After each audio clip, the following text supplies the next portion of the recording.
show gratitude toward Allah subhanahu wa ta'ala, and with that gratitude comes what? Serving mankind. One of the best means of living is to be able to provide for the makhluq and the creations of Allah subhanahu wa ta'ala. Whose duty it is to provide? Allah subhanahu wa ta'ala took it upon himself, that it is my duty to provide to my creations.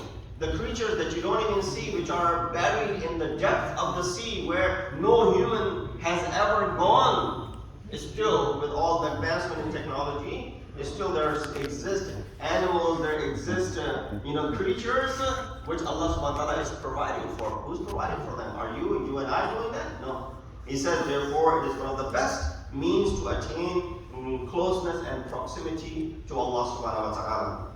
He says, Allah gives special power even to average individuals to abstain from things which are normally allowed for them. At one point, something is haram for you. And so right away you abhor it and you refrain from it. For example, drinking alcohol is forbidden, so you abhor it, you stay away from it. Eating pork is haram, so you abhor it, you stay away from it. All of these things, if the abhorrent nature of these things was established in our minds, we will start avoiding those things.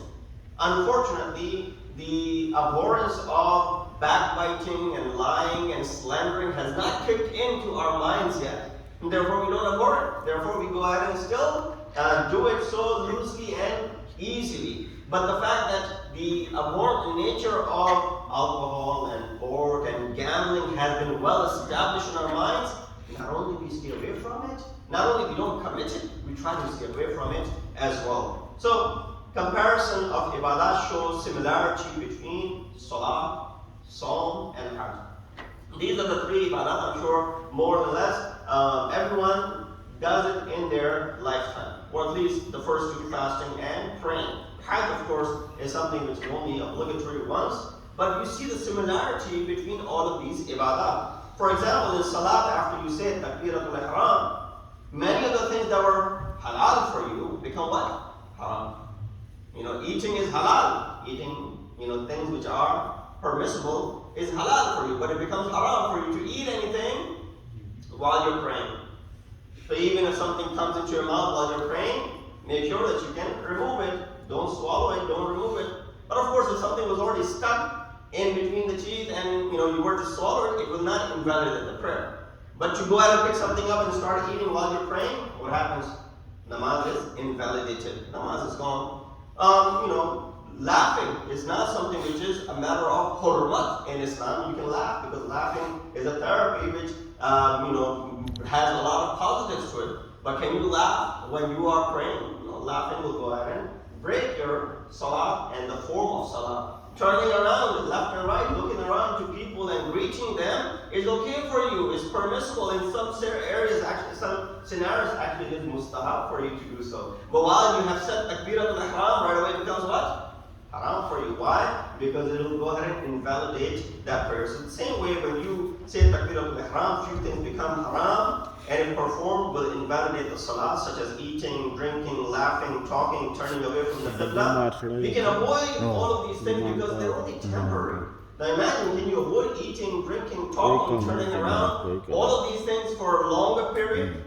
Well, there comes a time. After the salah comes the saum. That practice of avoiding these things for a longer period. Because your salat may last only 5 minutes, may last only 10 minutes, and then you can get back to your talking and doing all of those things and eating and drinking. But now comes a bigger opportunity, more difficult training, which is in the form of this fasting.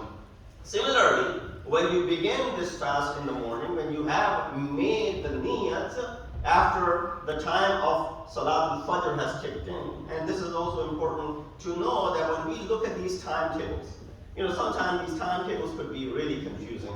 You find a timetable on one website and you compare it with another website and you see the difference of them. There's an easy rule of thumb. Now, unfortunately, the further away from equator you are, the more difficult it is for you to determine the exact time of Salatul Fajr.